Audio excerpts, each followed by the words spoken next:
মোদী বিরোধী আন্দোলন থেকে এই জুলাই গণ অভ্যুত্থানের নিহত সকলের আত্মার মাগফিরাত কামনা করছি। সেই ছাত্র জনতার রক্ত এবং সংগ্রামের ফলে আমরা এই জুলাই পেয়েছি।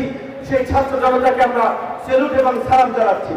বন্ধুগণ, আমরা আপনাদেরকে স্মরণ করে দিতে চাই যেটি হাদিসের একটি কথা, যে বিপদ কেটে গেলে মানুষ উৎফুল্ল হয়, অহংকারী হয়। থেকে বিপদ এসেছিল, আমরা আল্লাহর কাছে সহযোগিতা চেয়েছি।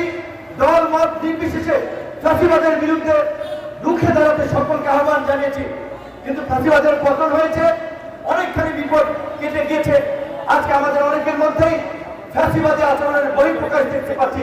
যে আওয়ামী লীগ, যুবলীগ, ছাত্রলীগের তাণ্ডব, চাঁদাবাজি, দখলবাজির বিরুদ্ধে আমরা লড়াই করেছিলাম, আজকে এই গণ অভ্যুত্থানের 1 বছরে আজকে আমাদের অনেকের মধ্যেই সেই চাঁদাবাজি, দলবাজি, দখলবাজির আমরা পুনরাবৃত্তি দেখতে পাচ্ছি।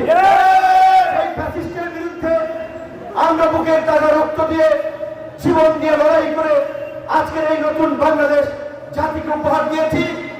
অন্তর্বর্তীকালীন সরকার গঠিত হয়েছে, সেই সরকার এখন পর্যন্ত ফাঁসিবাদের বিচারের ক্ষেত্রে অগ্রগতি করতে পারে নাই।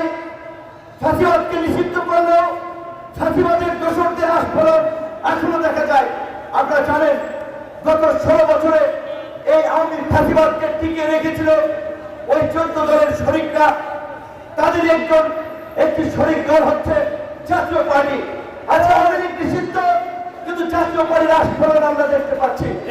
আমরা পরিষ্কারভাবে সরকারকে বলতে চাই, অনতিবিলম্বে জাতীয় পার্টির কার্যক্রমেও নিষেধাজ্ঞা দিতে হবে এবং এই জুলাই গণ অভ্যুত্থানে আওয়ামী লীগ এবং আওয়ামী লীগের যে সমস্ত দোষর জাতীয় পার্টির সঙ্গে জড়িত, নির্বাচনের আগেই তাদের রাজনৈতিক কার্যক্রমে নিষেধাজ্ঞার বিষয়ে চূড়ান্ত সিদ্ধান্ত নিতে হবে।